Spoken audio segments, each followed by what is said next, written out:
안녕하세요. 오주영 교수입니다. 오늘은 매일 공중기도에 대해서 함께 공부를 해보고자 합니다. 어, 예배 소통 방법이 있습니다. 네.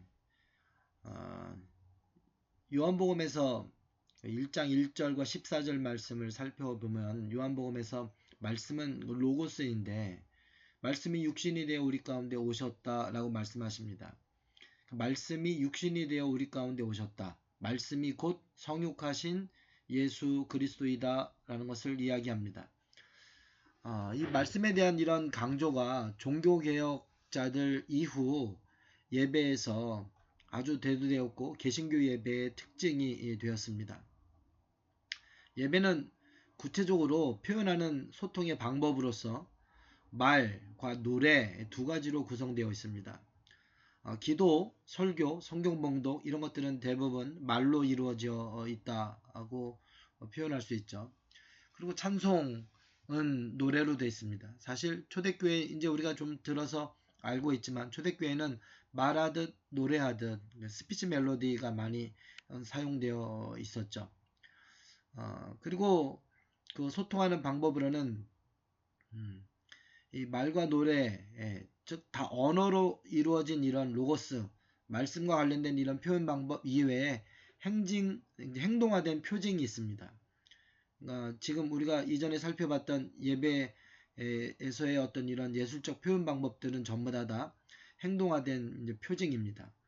이렇게 셀링을 한다든가, 아니면 엘리베이션을 한다든가, 아니면 이렇게 축복할 때 손을 든다든가 이런 표현들 자체 우리가 오란스라든가 이런 표현들을 이제 다 배웠잖아요. 이런 행동화된 표징 방법이 있죠. 그 중에서 특별히 매일 공중기도 매일의 삶에서 함께 기도하는 방식을 말하는 건데 주로 말씀과 관련된 매일 공중기도가 예배 안에서 어떻게 발전돼 왔고 어떻게 되었는지를 오늘은 살펴보고자 하는 것입니다.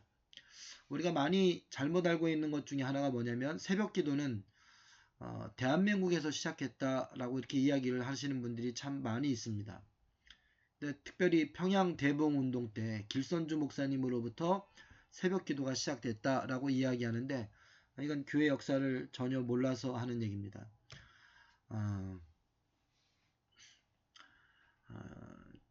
성서시대부터 약 한 3세기까지 초대교회를 살펴보면 일단은 그 예수님도 유대인이었고 12제자도 다 유대인이었기 때문에 유대교 전통에서 전혀 무관하지 않다라는 것을 이해해야 하고요. 유대인들은 정해진 시간과 정해진 기도를 드렸다라는 거죠. 지금 무슬림들이 하루 5번 그렇게 기도하듯이 유대인들은 하루 2번 내지는 하루 3번 정해진 시간에 정해진 기도를 드리는 것이 이 유대교의 아주 중요한 기도 전통이었다라고 하는 것입니다.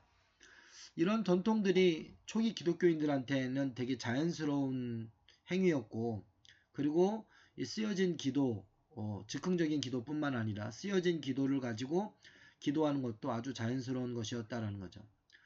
디다케라고 주후 80년에서 100년 사이에 기록된 최초의 교회 규범서에 보면 하루 3번 주기도문으로 기도하라 라는 말씀이 나옵니다.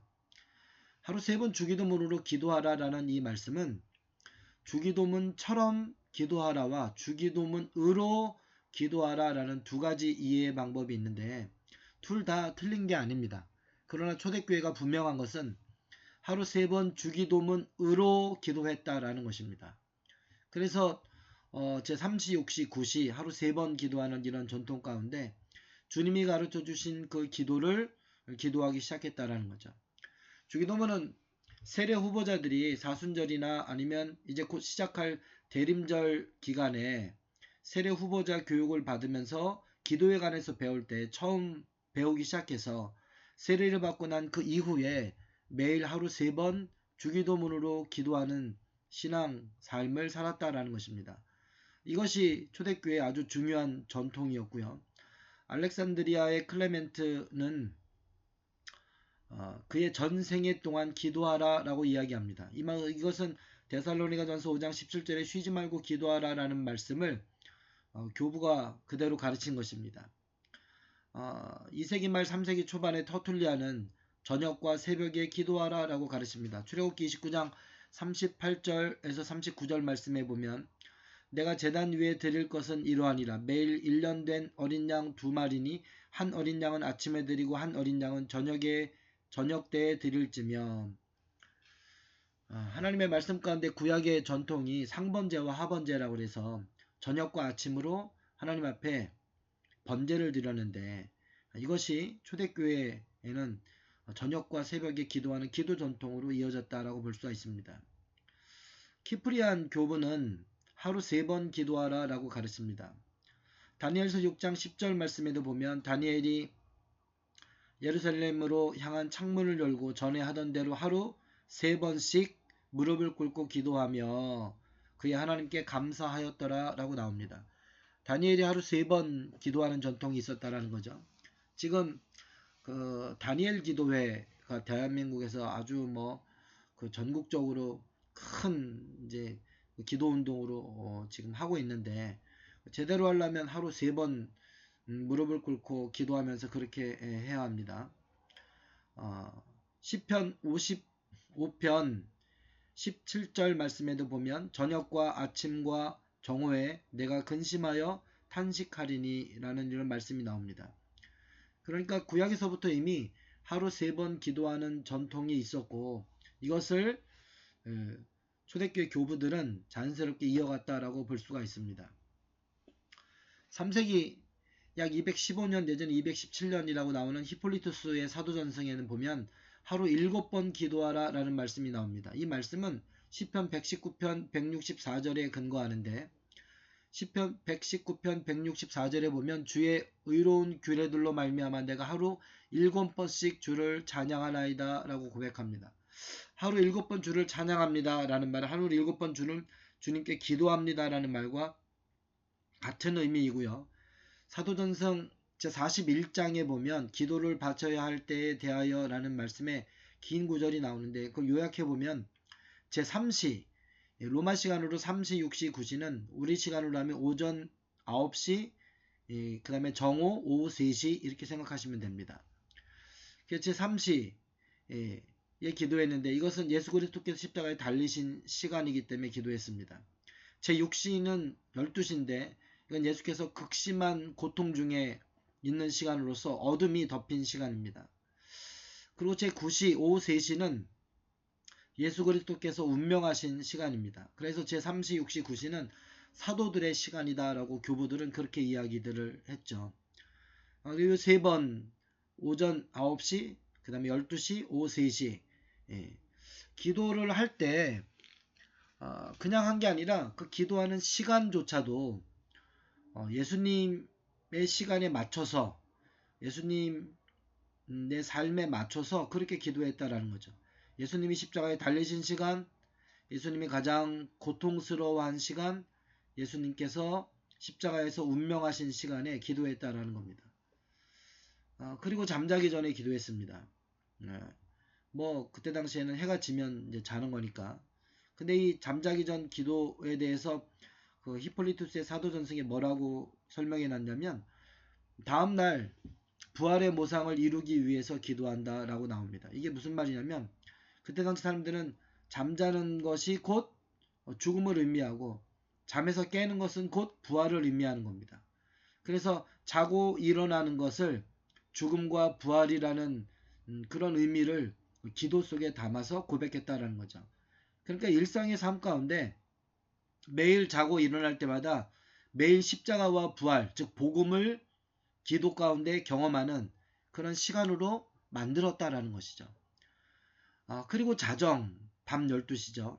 그때 기도합니다. 그러니까 자다가 자정에 일어나서 기도하는 거죠.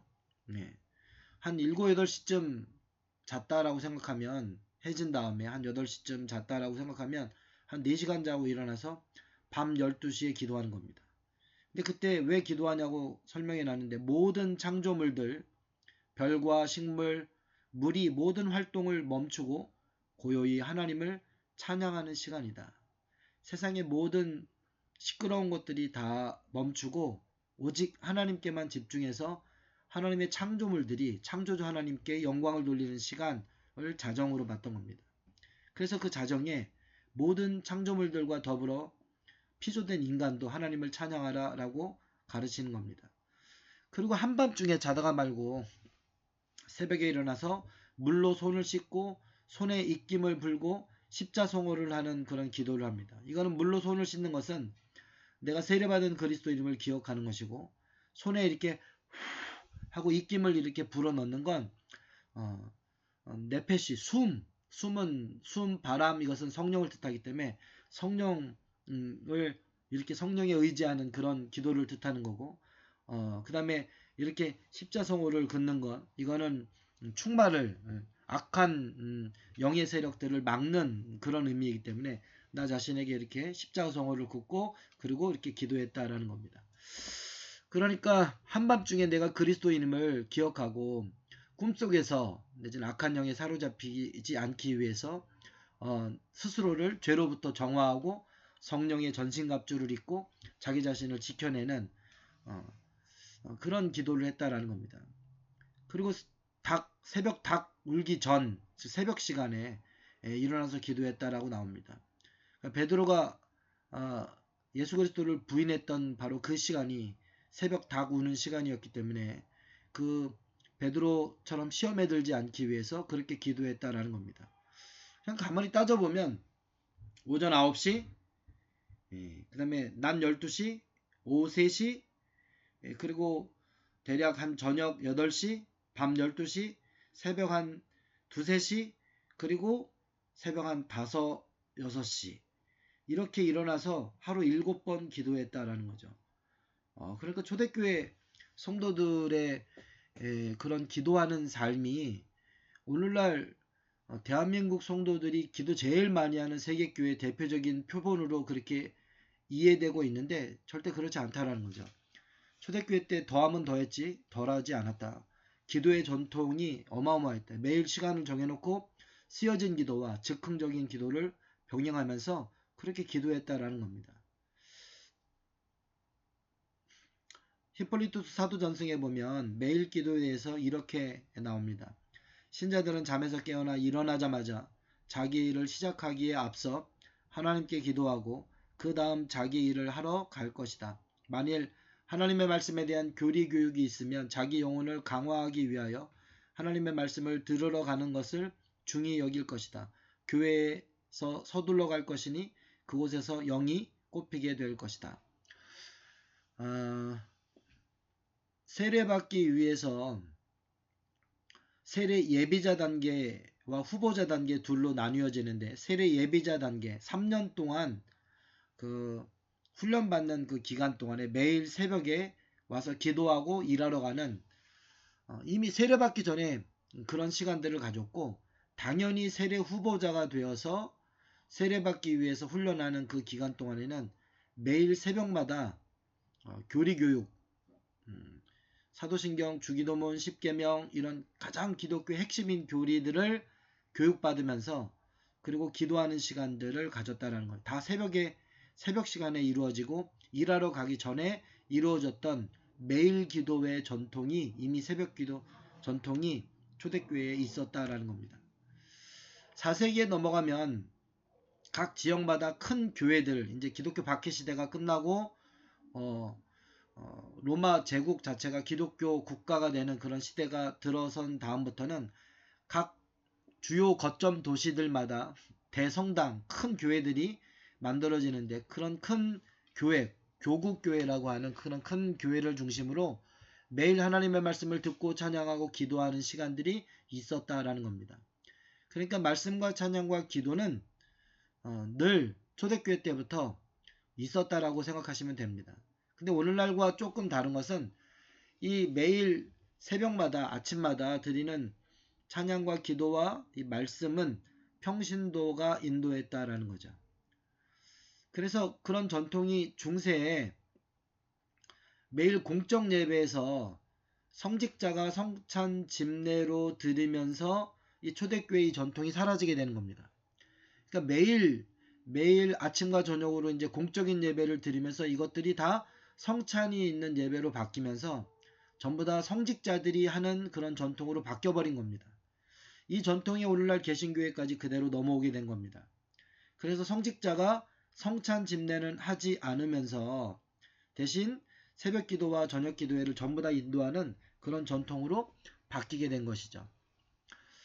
가이사랴의 유세비우스 교부에 따르면 전 세계적으로 교회에서는 찬송과 감사, 진실된 기쁨을 드리는 예배를 아침 해가 뜰 때와 저녁에 드렸다.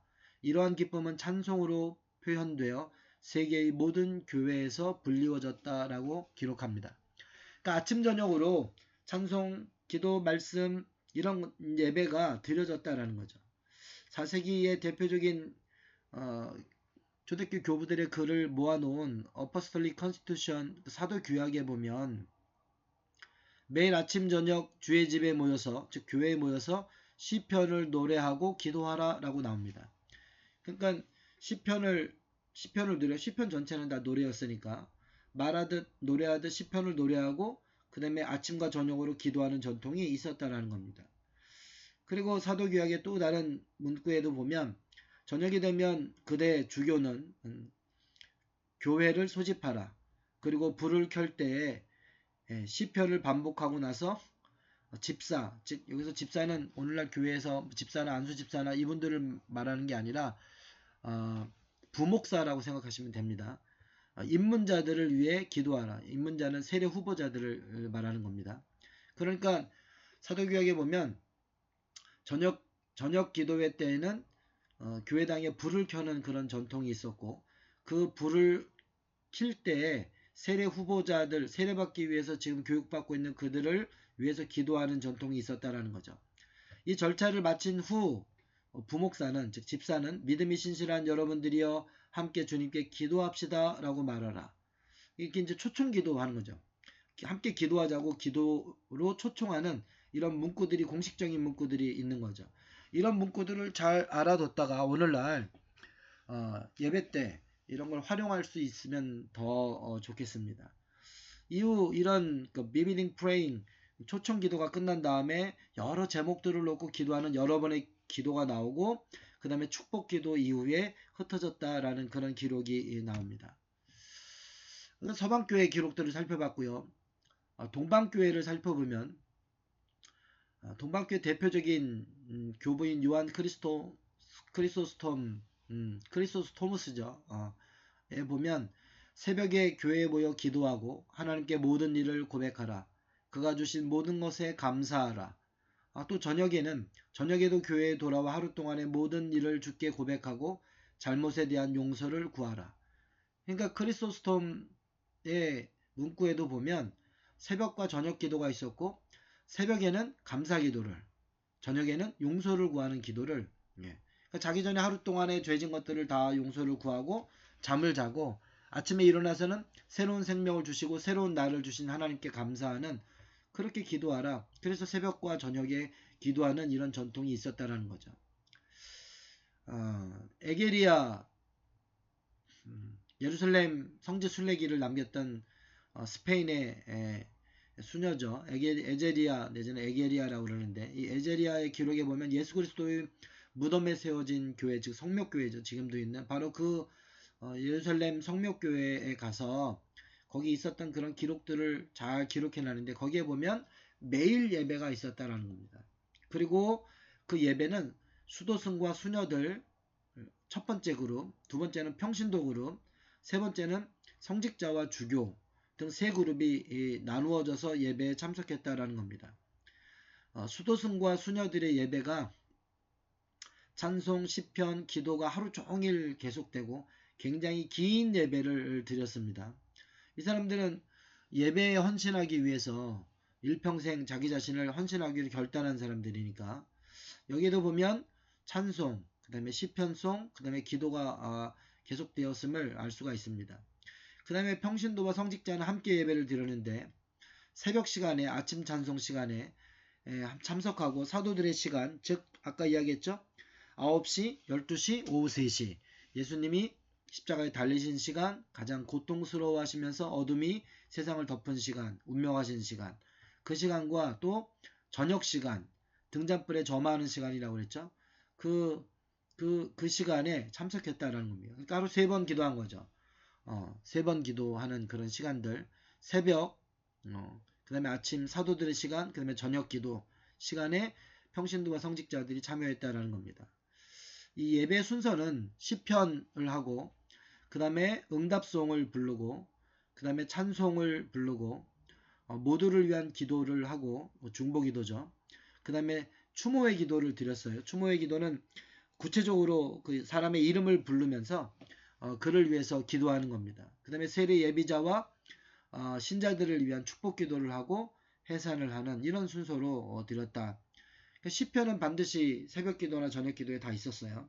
시편, 그 다음에 말씀에 대한 응답의 찬양, 그 다음에 찬양, 그 다음에 중보 기도, 추모의 기도, 그 다음에 그 기도에 참석한 자와 또 세례를 준비하는 자들을 위한 기도, 그 다음에 축복 기도, 해산 이렇게 됐다라는 거죠. 주일날 새벽 기도는 모든 회중이 다 모여서 드렸는데 찬송, 기도, 그 다음에 부활과 관련된 성경 말씀을 봉독했습니다. 매 주일은 작은 부활의 날이었기 때문에 매 주일 부활과 관련된 그런 말씀을 새벽마다 읽었다라는 거죠. 그리고 골고다까지 행진하며 찬송했다라고 나옵니다. 그리고 골고다에 도착하면 시편을 읽고 기도하고 축복 기도해주고 그 다음에 해산했다라고 나옵니다. 그러니까 초대교회 때도 이와 같은 하루 3번 기도 전통들이 그대로 남아 있었다라고 보시면 됩니다. 로버트 테프트 교수가 그런 얘기를 했어요. 아침 기도의 시간은 새로운 하루를 인한 그리고 그리스도이신 예수님 안에서의 구원을 인한 찬양과 감사이었다. 저녁 기도 시간은 기독교인으로서 하루를 마감하는 방식이며 하루 동안의 은혜를 베풀어 주신 데에 대한 감사이고 그날 잘못한 것에 대한 용서를 구하는 것이며 안전하고 죄 없는 밤을 위해 은혜와 보호를 베풀어 주십사하고 간구하는 것이다. 아까 교부가 한 이야기와 동일한 이야기를 로브테프트 교수가 했죠. 그래서 아침에는 찬양과 감사, 저녁에는 하루 종일 베풀어 주신 은혜에 대한 감사와 용서를 위한 그런 기도를 드리고 마무리하는 그런 시간들이 있었다는 겁니다. 시리아와 아르메니아인 교회에 매일 드리는 회중들의 예배가 완전한 형태로 남아 있습니다. 서방교회에서는 중세로 넘어가면서 점차 소멸되어 갑니다. 모든 아침과 저녁 기도회, 평신도 중심으로 이루어졌던 그런 기도회가 예배의 이제 성직자 중심으로 바뀌면서 바뀌게 되고 그 다음에 매일 교국교회에서는 점점 사라지게 되고 수도원 안에서만 매일 드리는 매일 기도회가 남아있게 되는 거죠. 그래서 매일 공중기도의 역사는 이제 중세로 넘어가면서부터 수도원에서만 남아있는 것이 발견이 됩니다. 근데 이 수도원 자체가 우리가 수도원에 대해 조금 이해할 필요가 있는데 수도원은 기독교가 박해가 끝난 다음에 로마 제국과 교회가 손을 잡죠. 그래서 교회는 제국교회가 됩니다.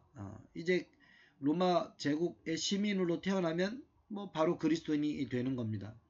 그러다 보니까 초대교회가 가지고 있었던 철저하게 한 사람 한 사람을 그리스도인으로 세워나갔던 그런 전통이 굉장히 약해지게 된 거죠. 이제는 그리스도인 되기가 너무 쉬워진 거죠. 그에 대한 반동으로 일어난 운동이 수도원 운동이다라고 보시면 됩니다. 물론 로마의 박해시대 이전 박해가 끝난 제국교회 이전 시대부터 수도원 운동은 있었습니다. 제일 먼저 기록상 나오는 게 이집트의 수도승들인데 2세기에 보면 광야에서 이제 기이다란 탑 위에 올라가서 돌 위에 올라가서 기도하시는 분들도 계시고 이제 여러 수도성의 역사적인 기록들이 나오는데 어쨌든 기록상 이집트의 수도성들이 가장 오래된 그 수도사로 나옵니다. 일과를 마친 이후에 하루의 끝 시간과 밤중에 모여서 미리 정해진 형식의 기도를 하는 규칙을 준수하였다라고 나옵니다. 이게 무슨 말이냐면 하루 일과가 끝나고 그 다음에 한밤중에 쓰여진 기도를 가지고 기도했다라는 거죠. 즉흥적인 기도뿐만이 아니라 쓰여진 기도를 가지고 매일 반복해서 그 깊은 기도를 신학적으로 잘 정리된 기도를 했다라는 겁니다. 아침 예배는 시편 12편을 낭송했습니다.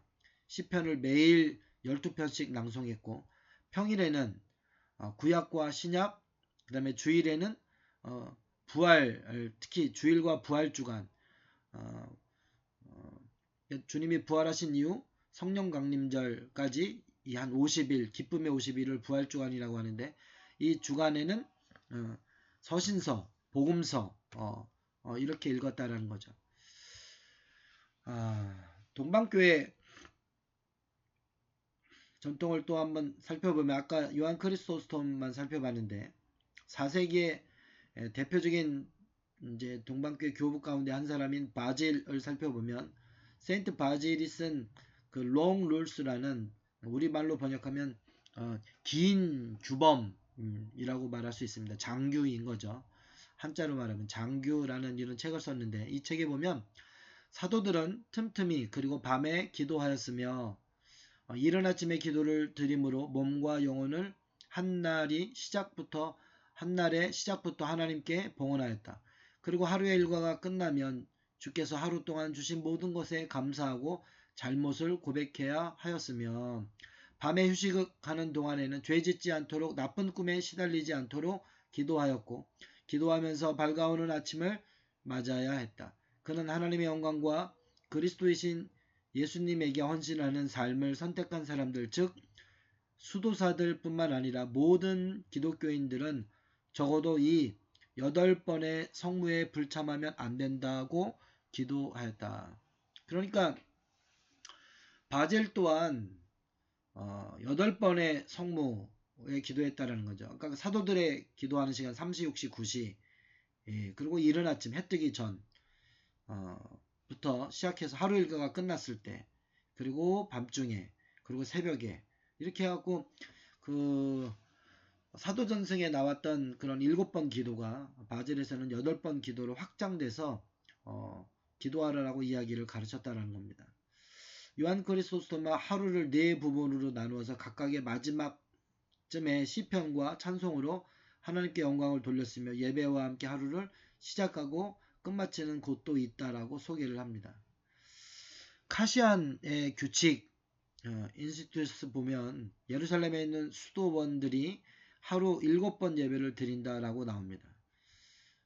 이 기원은 다윗의 시편 119편 164절에 하루 7번이라는 데서 왔다라고 설명을 합니다. 그러니까 다윗의 시편에 나와 있는 이 말씀이 초대교회 교부들에게는 그대로 적용돼서 실천되었다라는 것을 볼 수가 있습니다.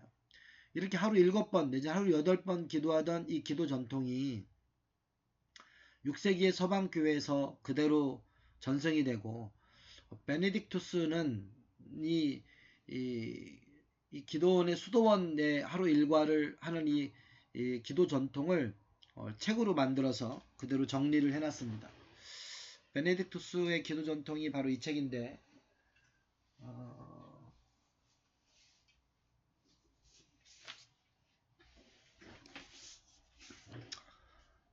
교부들에 대한, 이게 이제 물론 그 분도 출판사에서 나왔습니다. 이제 카톨릭 출판사이기 때문에 용어 자체는 카톨릭 용어로 되어 있습니다. 근데 그때 만들어진 수도원 규칙에 대해서 이제 이 책에 보면 아주 자세하게 잘 나와 있고요. 여기 기도에 대한 이런 부분들, 하루 8번 드리는 기도에 대한 이런 이야기들이 여기 자세하게 다 나와 있습니다.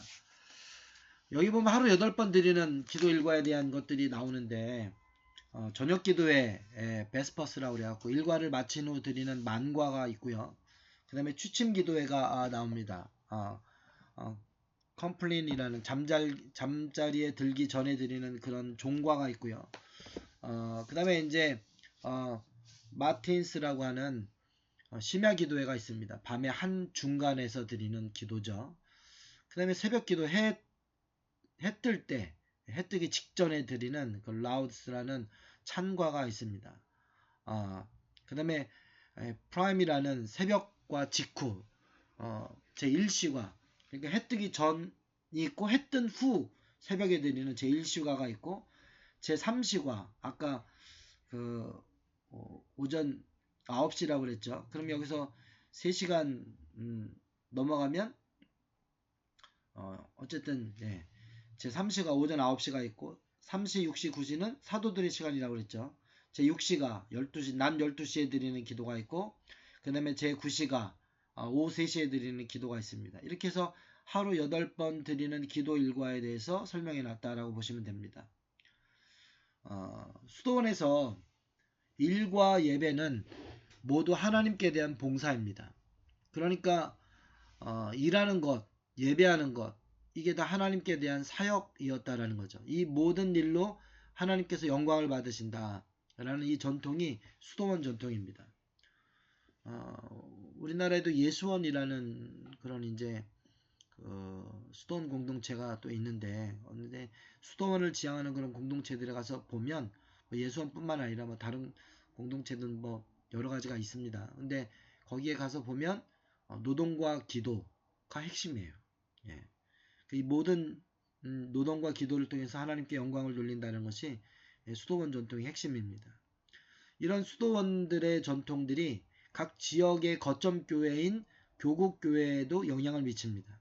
그래서 교국교회 사제들은 지금 강대상이라고 우리가 불리는 챈슬이죠. 성단소에 올라가서 하루 8번 기도하도록 되어 있습니다. 그러니까 목회자가 된다는 건 가장 기본적으로 중세 때 초기 중세 때 매일 기도하는 시간들을 정해놓고 기도하는 자가 바로 목회자였다라고 보시면 됩니다. 평신도는 이 기도 의무에서 자유로워졌어요. 왜냐하면 사제들이 중세로 넘어가면서 이 모든 예배를 독점하고 성찬을 드리면서 예배를 드렸기 때문에 6세기 이전에 초대교회 때는 평신도들이 이 예배를 이끌어가고 참여하고 사제와 평신도가 함께 드렸던 이 기도가 이제 이게 사실은 현실적으로 수도사들은 가능하지만 이 매일 생업이 있는 평신도들은 이게 뭐 쉽지 않은 게 당연하죠. 그러니까 일터에서 삶의 자리에서 그때그때마다 이렇게 기도하다가 이게 뭐 이게 쉽지 않은 겁니다. 그러니까 자유롭게 풀어주게 됐죠. 매주 시편집 전체를 낭송합니다. 일주일에 시편 150편을 낭송했다라는 거죠. 성가합창을 수도원 찬양대와 나누어 교송하는 것이 수도원 기도회에서의 아주 핵심적인 예배 형태입니다. 시편 150편을 수도원 합창대는 전부 다 남자들로 이루어진 사제 집단입니다. 그래서 저보다 사제, 부제 내지는 차부제, 요즘 말로 하면 담임 목사, 부목사, 전도사로 이루어진 남자들, 그러니까 모두 다 교육자들이 이 시편 150편을 리터니 방식으로 이렇게 주고 받으면 교창하는 형식으로 교송하는 형식으로 그렇게 배웠고 그렇게 했다라는 거죠. 이것이 나중에 이제 서방교회 이제 예배 아카데미를 만드는 그런 영향을 주기도 합니다. 매일 일주일에 시편을 부르면서 그렇게 기도하는 수도원 전통들이 그대로 이루어져 가고 있고요. 중세교회 6세기부터 시작된 이런 수도원을 중심으로 한 매일 그 하나님의 말씀을 읽고 또 기도하고 찬송하는, 특별히 시편을 찬양하는 이런 전통들이 계속 이어져 내려오다가 12세기에 근대 성모일과가 만들어지죠. 이 근대 성모일과는 성구집 낭독을 줄였다는 거죠. 그러니까 매일 새벽마다 읽어야 될 성경 구절들이 정해져 있었거든요.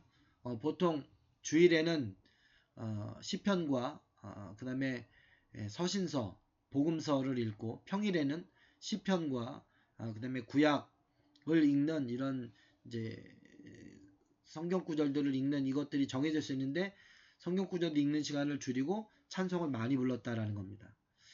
특히 프란치스코 수도회는 이건 탁발 수도성이었기 때문에 자유롭게 베네딕트 수도원 같은 경우는 수도원을 짓고 그 안에서 함께 공동생활을 하면서 노동하면서 매일 정해진 시간에 기도하는 이런 수도원을 중심으로 한 공동체였다면 프란치스코 수도회는 각 지역에 돌아다니면서 선교하는 수도 공동체였기 때문에 그렇게 정해진 공간에서 정해진 일정에 따라서 규칙적으로 살아가는 사람들이 아니었기 때문에 훨씬 더 아주 간단하고 간소한 예배 형태를 만들고 여행하면서도 드릴 수 있는 그런 예배를 당연히 이제 만들게 되는 겁니다.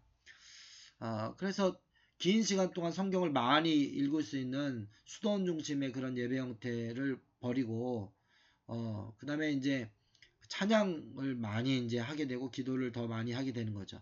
특별히 성자들을 위한 여기 잔치라고 이제 번역해 놨는데 축일 성자들을 위한 많은 그런 기도들이 이제 만들어지게 됩니다.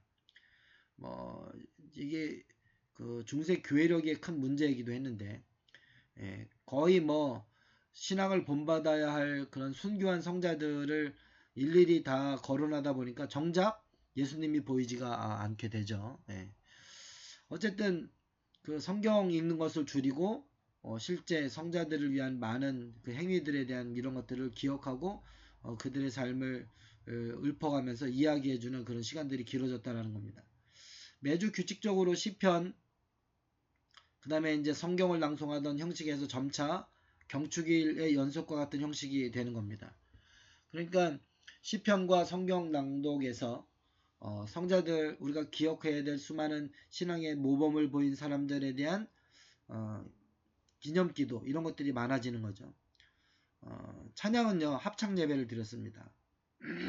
코랄 오피스라고 그러는데 13세기까지는 성직자들과 그 다음에 소성직자들 그러니까 아까 이야기했던 사제 감독 사제 이런 분들과 그 다음에 그 밑에 있는 부제 부목사 그 다음에 차부제 부부제라고도 얘기하죠.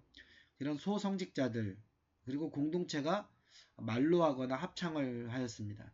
그래서 찬양이 합창으로 되는 그런 형태 6세기부터 찬트식 찬양이 쭉 발달하다가 그 다음에 8세기경에는 아카데미가 돼서 그리고 10세기, 11세기에는 유럽 전체에 이제 이런 것들이 확산이 되고 그 다음에 성직자들을 중심으로 한 그 성단소 안에서의 그레줄이라고 양쪽 계단식 모양에서 서로 교송하는 것들이 발달하면서 합창으로 드리는 예배가 아주 발달하게 됩니다. 반면에 프란치스코 수도회로부터 시작한 이런 이제 전도하면서 여행하면서 드리는 그런 예배 형태가 발전하면서 합창이 없는 예배도 나오게 됩니다. 이제 이것을 가장 잘 활용한 게 16세기 예수회인데 뭐 사제들이라고 전부 다 찬양을 잘한 건 아니었을 거 아니에요. 그리고 혼자서 예배 순서대로 쭉 해서 사적인 예배가 이때쯤 되면 굉장히 활발해지는데 그 사적 예배는 찬양 없이 주로 말씀과 기도로 쭉 이루어진 그런 예배를 진행하는 겁니다.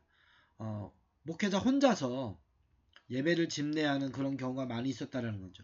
그러니까 교국교회나 수도회 같은 경우에는 많은 목회자들이 같이 있으니까 거기에서는 합창이 가능하지만 혼자서 선교하는 선교지라든가 아니면 혼자서 시골에서 작은 교회에서 목회할 이런 목회자들 같은 경우는 합창을 할 수가 없잖아요.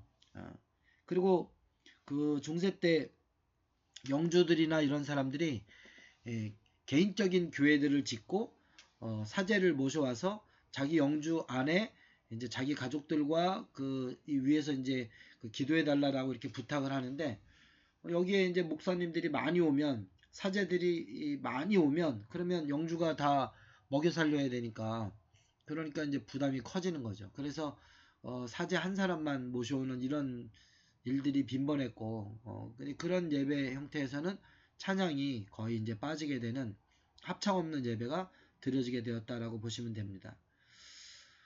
중세 수많은 순교자들, 성인들, 이 사람들을 기억하는 축일들, 규율들 이런 것들이 이제 많이 생기면서 복잡하게 되니까 1535년에 스페인의 추기경이 프란치스코 데 끼노네스라는 이런 그 예식서를 만들어서 한번 개혁을 합니다.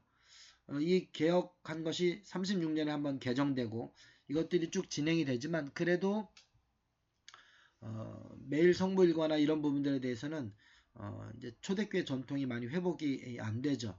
그러다가 1568년이죠.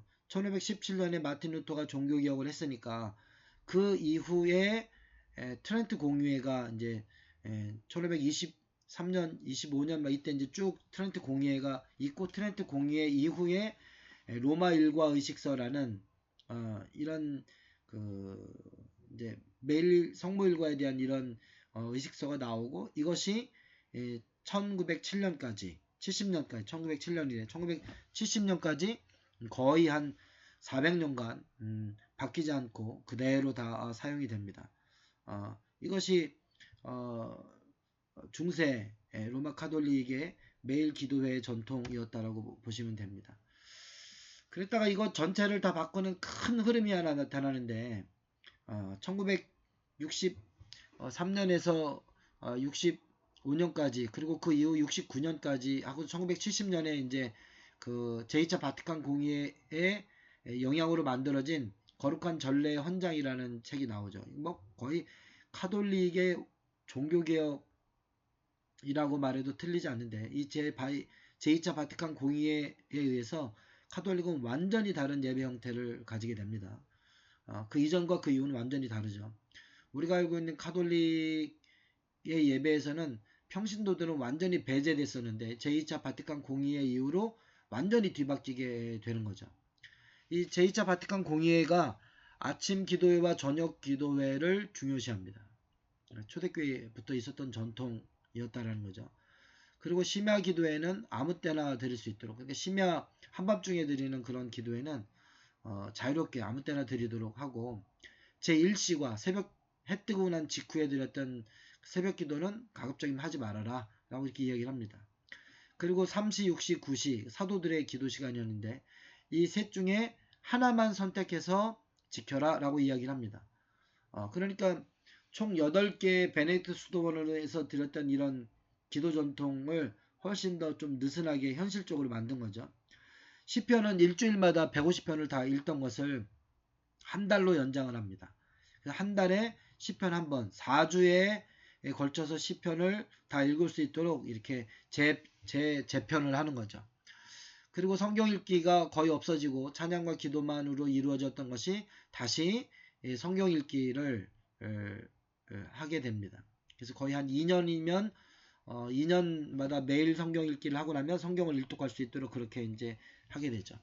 더군다나 라틴어로 말하지 않아도 됩니다. 이전까지는 라틴어로만 고백하도록 그렇게 했는데 이제 언어에 대한 이런 부분들도 해제시키죠. 뭐 루터가 종교개혁을 할 때 제일 먼저 했던 것 가운데 하나가 성경을 독일어로 번역하고 예배를 독일어로 드리는 거였거든요. 자기가 자기 나라 언어로 성경을 읽고 자국어로 예배를 드리는 게 이게 그냥 자유롭게 된 것이 아니었다는 거죠. 카톨릭은 언제 이걸 풀었다고요? 1970년에 와서. 그러니까 카톨릭의 종교개혁은 굉장히 뒤늦었어요. 예. 루터가 종교개혁을 한 이후로 500년이나 지나서 거의 이것이 이제 이루어지게 된 겁니다. 그런데도 카톨릭의 이런 예배의 변화는 전 세계적으로 개신교가 따라잡지 못할 정도로 어마어마한 변화를 하게 됩니다. 이유는 간단해요. 카톨릭은 교황 중심의 하나의 큰 권위로 교황이 교서로 내리면 그러면 전체가 다 바꾸는 거예요. 그러니까 어렵지가 않은 겁니다. 오늘날 우리가 알고 있는 카톨릭 예배는 제2차 바티칸 공의회 때 완전히 바뀌어버린 초대교회 예배 전통을 새롭게 재해석한 그런 예배다라고 보시면 됩니다. 근데 그 이전의 카톨릭 예배는 전혀 우리와 다른 그런 예배를 드렸고 완전히 사제 중심의 그런 예배를 드렸다라는 겁니다. 1971년에 성모일과 의식이 이제 출판이 됩니다. 성경 중심의 교부와 성자들의 언행록도 함께 이제 읽었죠. 그러니까 성경이 사라지고 성자들의 언행만 잔뜩 읽어주다가 다시 하나님의 말씀, 그 다음에 교부, 그 다음에 성자들의 언행을 적절히 배열해서 함께 읽을 수 있도록, 그러니까 성경 말씀 쭉 읽고 그 밑에 아무개 성자가 이렇게 이야기했다라는 그 교부가 그 말씀을 가지고 했던 그 언행, 그 말씀에 대한 뭐 이런 부분들을 잘 병행해 놨어요. 근데 이런 전통들은 나중에 이제 뭐 여러 기도서에 영향을 미치게 됩니다. 독일에서 나오는 헤르누트 한 200년 넘은 그 전통 기도서죠. 예, 모라비안 선교사들이 가지고 나가서 매일 스스로 자기 신앙의 경건을 위해서 매일 이제 오늘날 큐티의 원조라고 할 수 있는데 이제 그 기도서에도 보면 거기 말씀이 나오고 그 밑에 수많은 신앙의 모범자들, 성자나 교부들의 글들이 거기 이제 적혀져 있거든요. 이런 전통들이 사실은 1971년에 이제 카톨릭 안에서도 완전히 다 들어오게 됐다라는 거죠. 수도원적인 특징을 가지고 있으며 대중적인 경건의 예배 형식이 아니라 묵상으로 하는 기도이고 사제들과 종교인들이 개인적으로 하기에 적합한 형태라고 비난을 받았다라고 되어 있습니다. 이게 무슨 말이냐면 아직 평신도들을 위한 예배가 회복되지 않았다는 거죠. 초대교회 때는 평신도들을 위한 예배 형태가 제공됐는데 이런 제2차 바티칸 공의의 전례의 이런 모습들은 수도원적인 특징을 그대로 갖고 있고 개인이 혼자 묵상하는 그런 형태이고 공동체가 함께 드리는 그런 기도 형태는 아니다라는 그런 비판을 받았다라는 겁니다. 매일 공중 기도의 역사 가운데 이제 16세기 종교개혁자들을 살펴보겠습니다.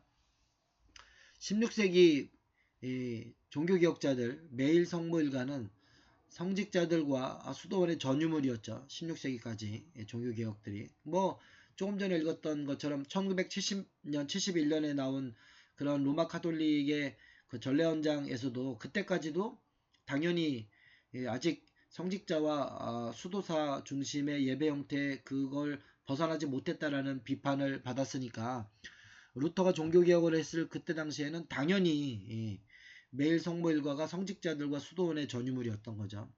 그러니까 평신도들은 여기서 완전히 배제시켜 버렸으니까 수도원 형태가 초대교회 형태와 비슷하다고 이 사람들은 착각을 했어요. 그러니까 그 당시에 종교개혁자들은 수도원 예배가 초대교회 예배와 비슷할 거다라고 생각했다라는 거죠. 왜냐하면 초대교회 자료들을 읽지를 못했거든요. 알지를 못했거든요. 올리 쭈잉글리 같은 경우는 쭈리의 종교개혁자이죠. 매일 성모일과를 시작합니다.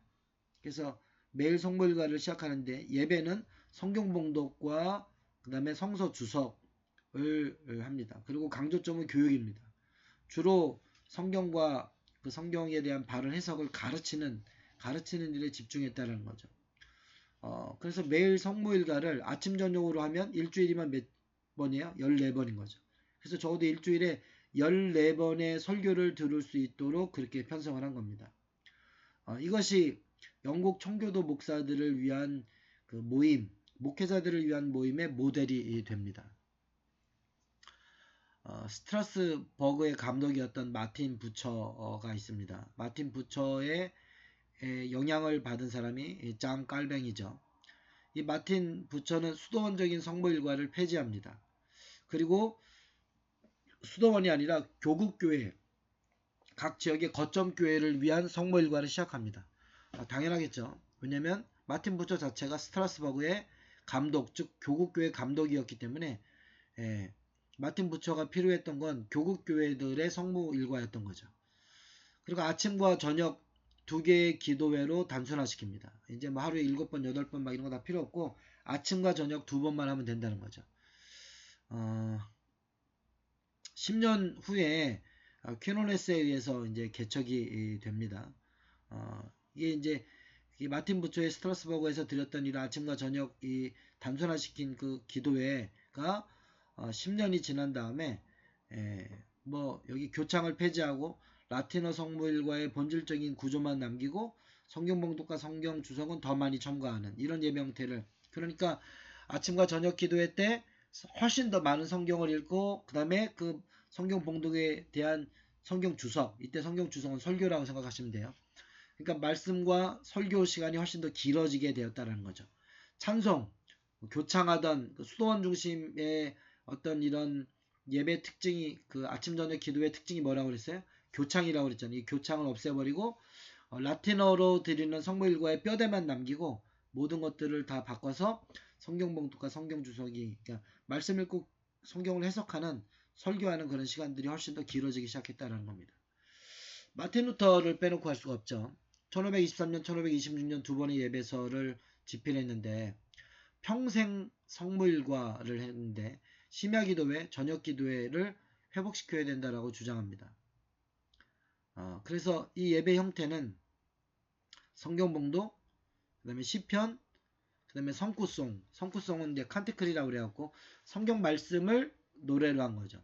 누가복음 2장 14절 같은 이런 지극히 높은 곳에서는 하나님께 영광의 땅에서는 평화로다, 이런 성경 구절에 이제 성경에 나오는 시, 찬송시 같은 이 시들을 다 노래로 이제 만든 거죠. 그런 성구송, 그 다음에 그런 성구에서 가져온 것이 아닌 찬송들 있잖아요. 예.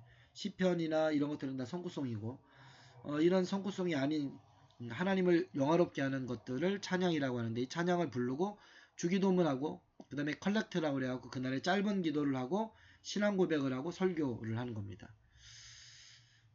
성경 봉독하고 설교가 멀리 떨어져 있죠. 예. 루터의 예배의 그런 형태의 특징 중에 하나인데 좋은 구조는 아닙니다. 신앙 고백은 설교 이후에 와야 됩니다. 계시와 응답의 구조가 돼야 되는데, 지금 이제 예배 구조나 예배의 구성 요소에 대해서 우리가 지금 배운 적이 없기 때문에 이런 부분들이 그냥 우리가 알고 있는 예배 순서 밖에 몰라서 조금 낯설 수도 있지만, 어쨌든 이렇게 이제 심야기도회나 저녁기도회를 했다라고 보시면 됩니다. 이러한 전통들이 18세기 독일까지 그대로 이어져 가고요. 루터에 의해서 20세기 로마니아에서 사라지게 됩니다. 그러니까 거의 한 200년, 300년까지는 이렇게 지속이 되다가 사라졌다가 한 100년 사라졌다가 1978년 루터 교회 예배서가 만들어지게 됩니다.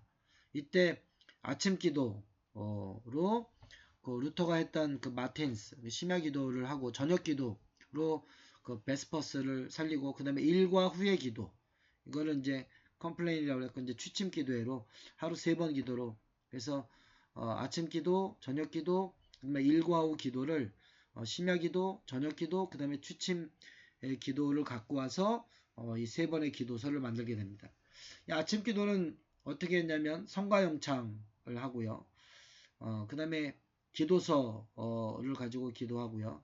송영, 성구, 그 다음에 매일 성경, 찬송, 기도, 설교, 그 다음에 헌물 및 부활의 축복은 주일에만. 그러니까 월화 수목 금 토는 헌물이나 부활의 축복을 하지 않고 주일에는 헌물과 부활의 축복이 들어왔다라고 보시면 됩니다. 아침 기도가 주일에 드리는 아침 기도나 평일에 드리는 아침 기도나 똑같은데, 주일 예배 때는 헌물 및 부활의 축복이 첨가됐다라고 보시면 됩니다. 저녁 기도는요, 초대교회 전통을 그대로 가져와서 불을 켜는 것으로 시작합니다. 불을 켜는 것이 저녁 기도회가 시작되는 것이죠. 이 빛을 가져오는 겁니다. 빛은 늘 그리스도의 상징이기 때문에 그리스도의 임재의 의미였던 거죠. 그리고 성가 영창을 하고 찬송을 부르고 송영 성구를 하고 매일 성경을 읽고 설교와 봉헌을 합니다. 저녁 기도가 훨씬 더 짜임새 있는 그런 기도회를 드렸죠. 그리고 잠자리 들기 전 기도는 고백, 성가 영창, 간단한 성경 읽기, 응답 찬송, 기도, 송영 성구, 감사 기도, 이렇게 이제 드렸다는 거죠.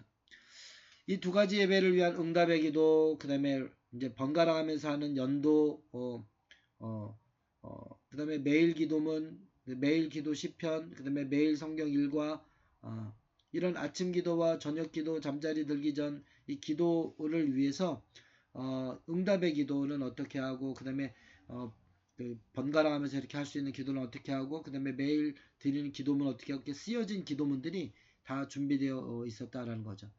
그래서 1978년 루터 교회 예배소에는 이런 기도에 쓰여진 기도문들이 굉장히 잘 발달하게 됩니다. 매일 공중기도의 역사 가운데 이제 16세기 종교개혁자 가운데 특별히 영국 국교회의 영향을 빼놓고 할 수가 없습니다. 이 영국 국교회의 영향이 오늘날 세계 기독교, 특히 한국 기독교도 포함해서 미국 기독교에 아주 큰 영향을 미치게 됩니다. 1549년, 1552년 토마스 크레머가 두 번의 예배서를 쓰는데 이 BCP라고 그러죠. The Book of Common Prayer. 근데 이걸 번역하면 공동기도서입니다. 그러니까 예배가 바로 기도예요. 그러니까 기도서가 바로 예배서예요. 함께 기도하는 그 기도서가 바로 함께 드리는 예배라는 그런 의미입니다. 그래서 여기서 기도한다라는 말은 예배 드린다라는 말로 바꾸어서 설명해도 영국 국교회에게 있어서는 전혀 어색하지가 않습니다.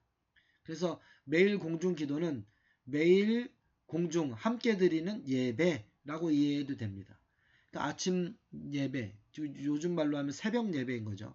그리고 저녁 예배가 있었다라는 거죠. 그러니까 아침 예배, 저녁 예배, 밤 예배 이렇게 드렸고 그 예배의 핵심은 초대교회 때 찬양, 기도, 말씀이었는데 이것이 중세로 넘어가면서 이제 성찬이 거기에 가미가 되면서 말씀은 사라지고 오히려 성자들의 이야기만 남았다가 다시 말씀과 기도와 찬양이 다 복원되는 그런 형태로 가게 되고 초대교회 때는 하루 3번, 하루 2번, 그 다음에 하루 7번으로 다 정리가 됐다가 그랬다가 중세를 거쳐가면서 계속 그런 7번 기도 전통이 나오다가 이제 다시 하루 2번 기도 전통, 하루 3번 기도 전통으로 이게 영향을 주고 가면서 받는 것을 우리가 지금 같이 공부를 하고 있는 것입니다.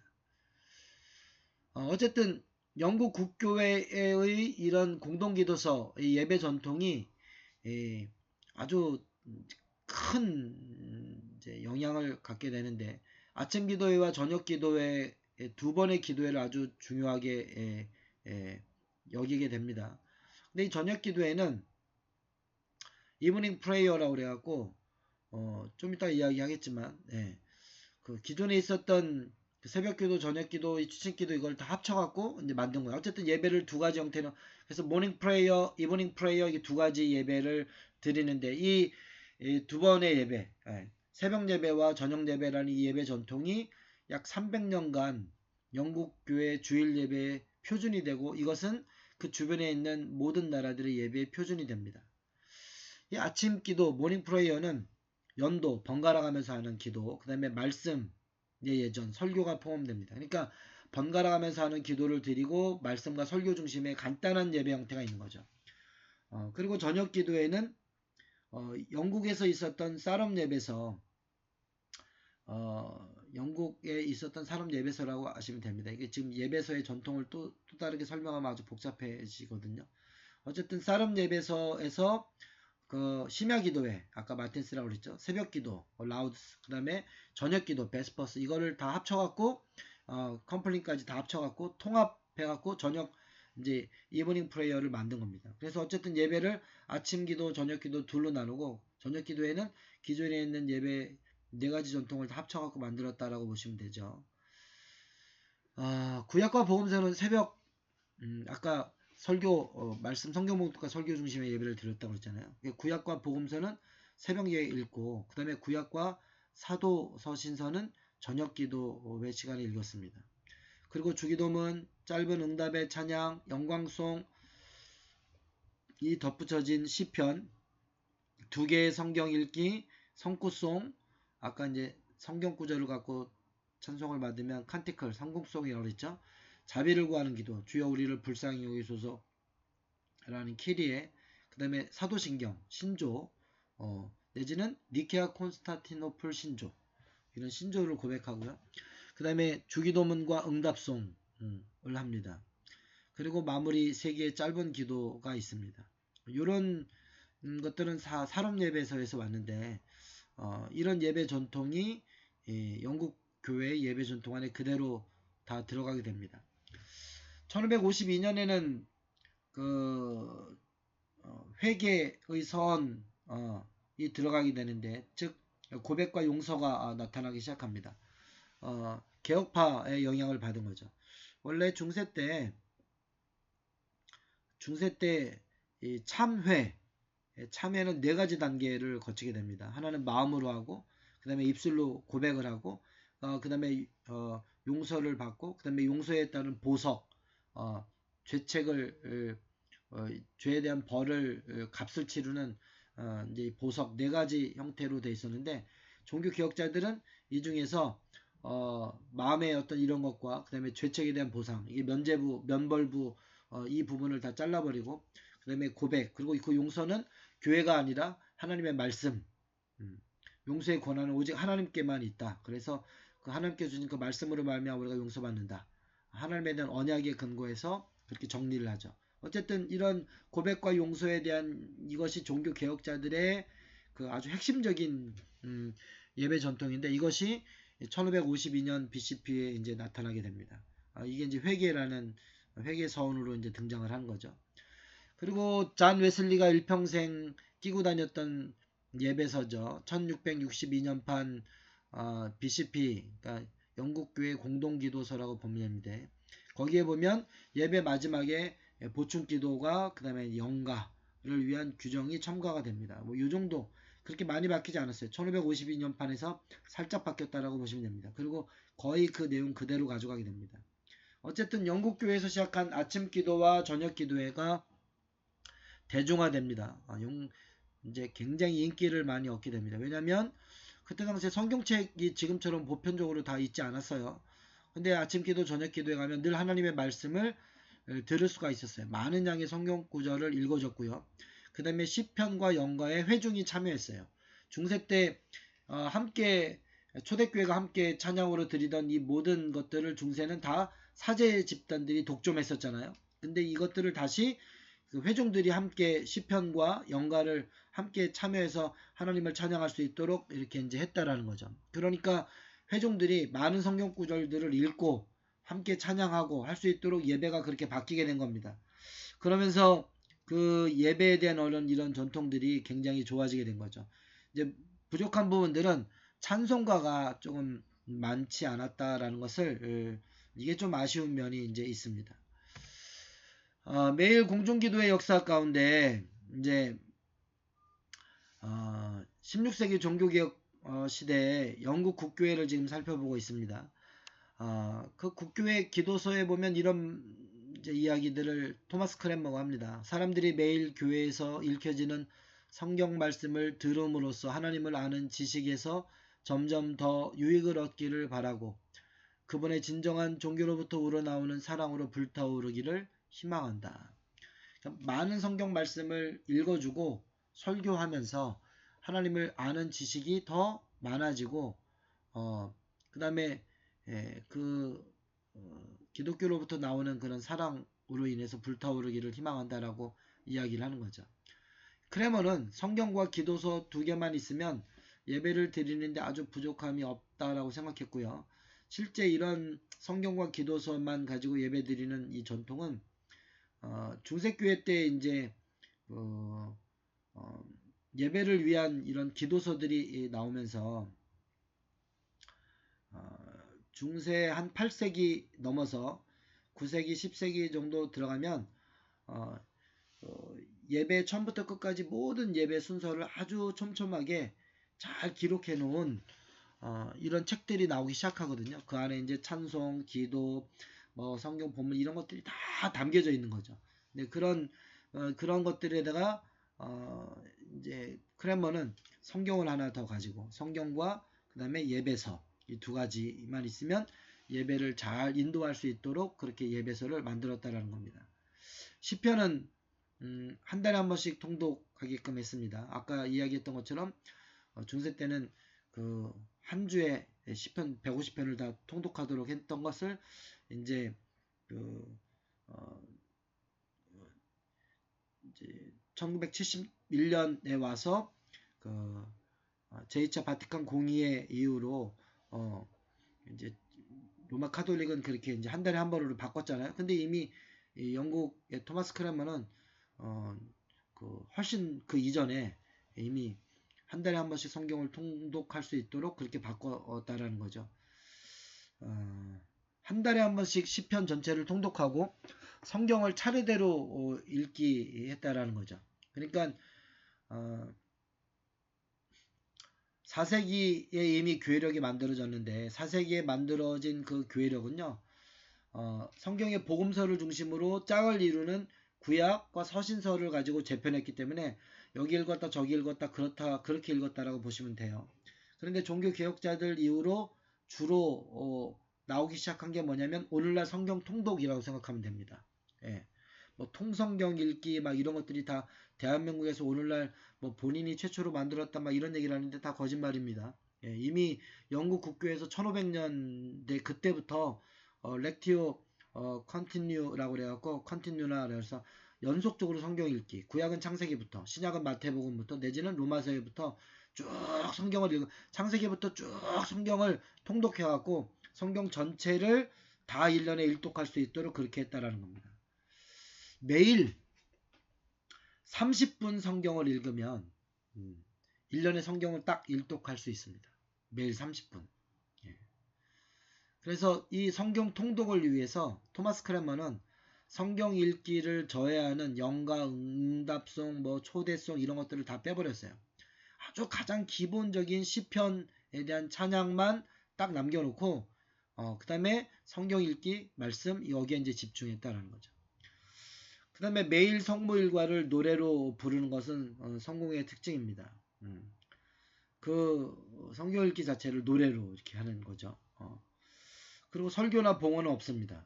그러니까 성경 읽는 것 자체가 되게 중요한, 성경 읽기 자체가 중요한 겁니다. 새벽에 와서 다 설교 막 중심으로 이렇게 하는 긴 이게 아니라 그냥 하나님의 말씀 자체를 쭉 읽고 시편과 연가를 같이 부르는 이런 정도만 있었다는 거죠. 그리고 봉헌은 없었던 겁니다. 중세 때는 이 모든 예배 때마다 다 봉헌을 하면서 이제 성찬과 봉헌이 있게끔 했는데 이걸 없애버린 거죠. 그러니까 오늘날 새벽기도 때 우리가 설교하고 그 다음에 하는데 봉헌은 안 하게 했던 겁니다. 감리교도 그런 전통이 그대로 이어가고 장로교도 그 전통이 그대로 이어가게 됩니다. 설교나 봉헌은 없이 성경과 기도와 찬양, 그러니까 성경 읽고 기도하고 찬양하는 초대교회 전통으로 다시 돌아가게끔 만든 것이 영국 국교회의 중요한 예배, 새벽 기도, 아침 기도, 이제 모닝 프레이의 전통인데 이것이 드려지는 장소는 더더군다나 놀라운 것은 가정에서 드려지는 겁니다. 교회 와서 하는 게 아니라 가정 예배서예요. 가정 예배서.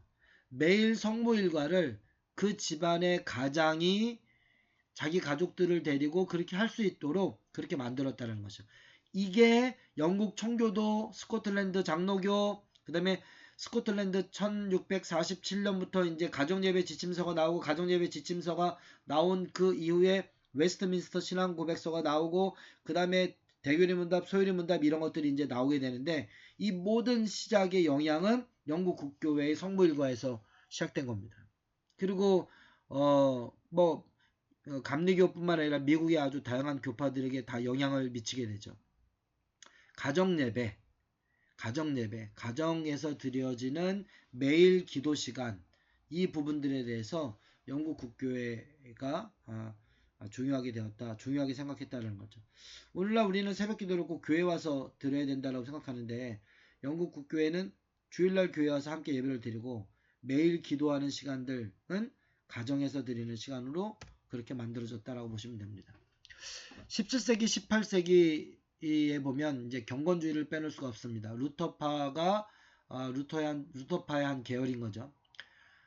교국교회 중심으로 교국교회 안에서 성경 공부와 기도를 위한 주중 모임이 이제 고치가 됩니다. 그리고 이 경건주의 운동에서 일어난 주중 성경 공부와 기도를 위한 주중 모임이 감리교 모임으로 그대로 가게 됩니다. 이게 속회가 되는 거죠. 그래서 영적 관리를 하고 찬송 부르고 그 다음에 기도하는 거죠. 자, 그 말씀, 다시 찬송, 기도. 그 다음에 감리교는 잘 조직해갖고 새로운 가족들이 그 밴드라고 그러죠. 속회 안에서 잘 관리될 수 있도록 훨씬 더 조직화시켰다라고 보시면 됩니다. 이런 감리교의 영향이 미국 교회 주중 기도 모임으로 가게 됩니다. 그래서 화요 기도 그런 목요 기도 이런 여러 가지 이제 미국의 부흥 운동과 함께 기도 운동들이 일어나는데 그런 기도 운동에 대한 이런 평일 하는 이런 운동들은 사실은 경건주의 운동에서 일어난 그 다음에 감리교로 넘어가서 다시 미국의 부흥 운동으로 이어지는 그런 중요한 모임 벨트를 만들고 있다는 거죠. 특별히 이 평일에 교구 안에서 이루어지는 주중 모임에서 주도적인 역할을 할 수 있었던 것은 여성들입니다. 주일에 교회 안에서 교국 교회 안에서 이루어지는 그 그런 예배, 교회 안에서 이루어지는 예배는 남자들에게 거의 기회가 제공됐다면 평일에 밴드나 속회 모임에서 이루어지는 그런 가정에서 이루어지는 예배들은 가정의 호스트라고 말할 수 있는 여성 지도자들에게 맡겨졌다라는 거죠. 이것 자체가 얼마나 큰 의미가 있는지는 뭐 굳이 설명을 안 해도 잘 알 수 있을 거라고 생각을 합니다. 가부장 사회 안에서 여성들의 교회 리더십이 끊어지지 않도록 계속 면면히 이어가는 그런 교회 전통들이 있었다라는 거죠. 18세기 모라비안 교도들, 17세기 경건주의를 일으켰던 그 진젠도르프와 할렐 학파들의 그 선교운동으로 일어난 것이 모라비안 교도들인데, 이 모라비안 교도들이 매일 선교 나가서, 평신도 선교단체죠. 자기 스스로 자기 신앙을 늘 관리해야 됐기 때문에, 그래서 매일 기도, 찬송, 그 다음에 모라비안 교도들은 독신 남자나 독신 여자들로 구성된 찬양대 제도가 있었고, 그 다음에 중보기도 드리는 이런 시스템을 만듭니다. 그러니까 매일 기도, 찬양 이 두 가지, 말씀 읽고 기도하고 찬송하는, 그리고 많은 중보기도를 담는 이런 그 매일 기도하는 시간들이 만들어졌고, 쉐이커나 퀘이커는 더더군다나 성령에 의지하는 그런 절대적으로 성령을 의지하는 그런 예배 형태이기 때문에 매일 기도가 가장 중요했다라는 거죠. 1979년에 미국의 공동기도서, 미국 성공회죠. 미국 성공회의 공동기도서는 매일 성모일과, 그러니까 평일에 드리는 매일 새벽기도 내지는 저녁기도에 대해서 110페이지나 되는 긴 기도와 관련된 이런 자료들을 만들게 됩니다. 기존에 새롭게 바뀐 그런 전통, 성공의 전통을 그대로 이어가고 있는데, 아침 기도의 모닝 프레이어는 짧고 저녁 기도에는 빛을 가져오는 선택사항이 포함됩니다. 아까 빛을 가져온다는 건 불을 밝힌다고 그랬잖아요. 저녁에 불을 밝히는 전통을 그대로 이어가게 됩니다. 그리고 교회력에 기초한 2년 주기의 성경 읽기 본문을 제공합니다. 그전에는 어떻게 했다고 그랬어요? 토마스 크랜머는 통성경, 렉티오 컨티나 한다고 그랬죠.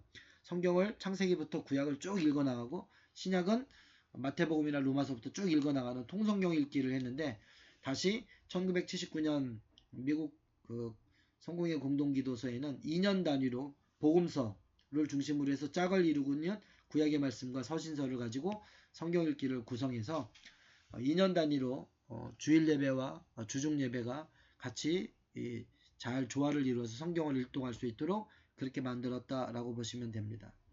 미국 장로교회의 데일리 프레이어, 매일 성모일과가 만들어지게 되고, 교회력 주기를 위한 자료들이 포함됩니다. 그러니까 초대교회 때 교회력이 만들어지고, 이런 교회력을 위한 여러 공동기도들이 1980년대 유럽과 미국을 중심으로 막 일어나다가 1992년에는 세계 교회들이 함께, 세계 개신교 교회들이 함께 쓰는 교회력이 이제 만들어지게 되는 거죠. 1989년에 미국 연합감리교회 UMC 그 찬송가에 보면 최초로 아침과 저녁에 찬양의 기도 순서를 도입합니다. 그러니까 아침 기도, 그 다음에 저녁 기도, 아침 예배, 저녁 예배, 지금 새벽 예배와 저녁 예배라고 생각하시면 됩니다. 그때 부를 찬양과 기도의 순서가 여기 이제 들어가게 되고요. 그래서 매일 공중기도의 역사를 보면 하루 3번, 2번 성경의 이런 기도 전통, 그 다음에 사도들이 예수 그리스도의 죽음과 관련된, 십자가와 관련된 그런 기도 전통들이 모아져서 하루 7번, 8번의 기도 전통이 되고, 이것들이 모였다 흩어졌다 하면서 지금 현대에 와서는 적어도 하루 2번 기도, 새벽 기도와 저녁 기도로 만들어지게 되었다라는 거죠.